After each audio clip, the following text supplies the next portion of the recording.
So yun guys, share ko lang tong pagawa sa atin na iCloud issue.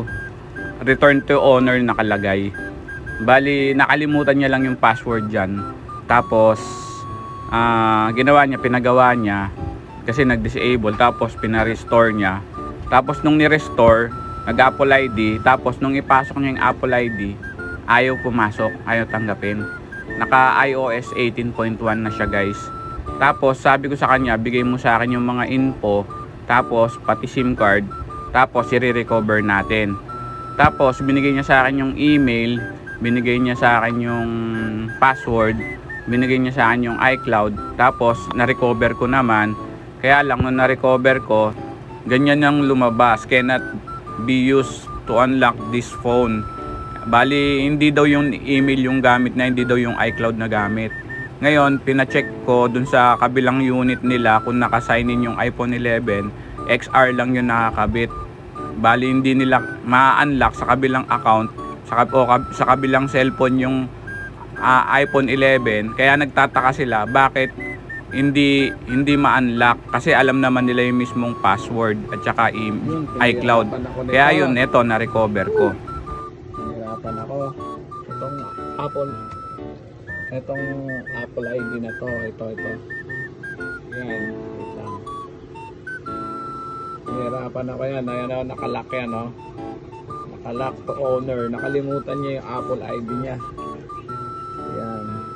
Nahirapan ako. Bali, nakarami ako ng recover. Sumbigay siya ng email at saka cellphone number. Tapos mali naman.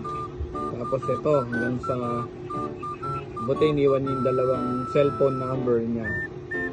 Tapos yung email na binigay niya, palpak. Buti nakuha na natin. Tapos i-restore pa tayo dito. Ayan o, i-restore ko sana siya o. Kasi nung matrace ko siya, yung email na binigay niya, iPhone XR lang yung naka-registered. Yung sa kanyang iPhone 11 niya, hindi naka-registered. Ayan o, naka-lock to owner to. Yan o, naka-lock to owner, iPhone 11. Ayan o. Ngayon, ma-unlock na natin to.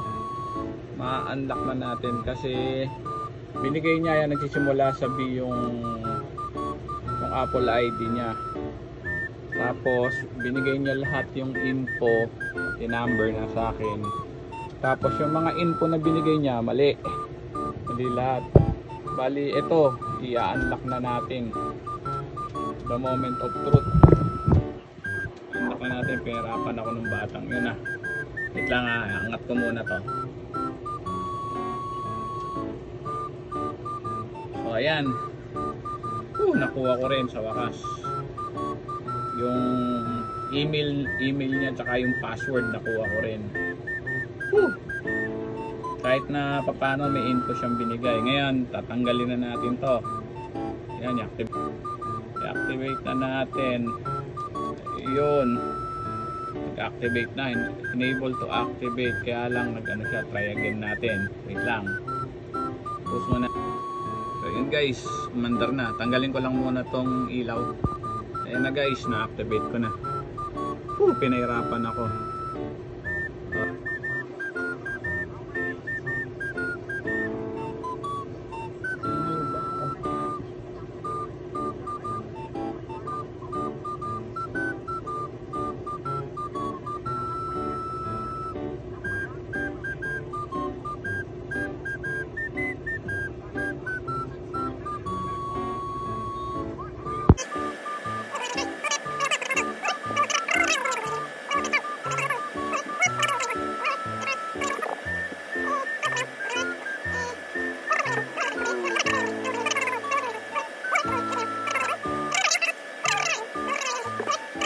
Ginagawa niya na to sa iba.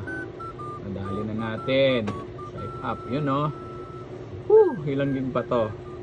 Nahirapan ako, nakailang ano din ako dito ah.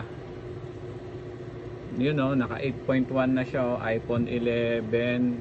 Kaya lang 64 gig lang. So yun, ayos na. Ka Apple ID to guys. Ayan, ayos na. At 3 days pala to sa atin, 3 days. 3 days bago ko nagawa. 3 days ba? Pang 4 days bukas. So yun, okay na. Yun no. Apple ID problem. Nakuha ko kasi lahat yung info. Ngayon, ibibideo ko na lang. Ayan no, pati yung code o nagsakin din nagsasend ng code o. Dahil yung nasa akin yung mga number niya, tsaka ano, binigay niya sa akin yung SIM card. Nagbigay din siya ng info, pero yung mga info hindi gumana lahat. Pero tayo lang nakatuklas kung paano natin siya na bypass. Ay, hindi bypass. Fully ano to, fully activate to. Fully activate. Tapos wala na rin yung Apple ID niya. So yun guys, fully activated na to. Tapos pwede na siya maglagay ng bagong Apple ID. Tapos pwede ko rin bigay sa kanya yung Apple ID niya na hindi niya na registered. Yun. So ayun guys, okay na. Yan guys, okay na to. Nabalik ko na rin yung Apple ID niya. Ayan, ito na yun. All goods in the hood. All goods.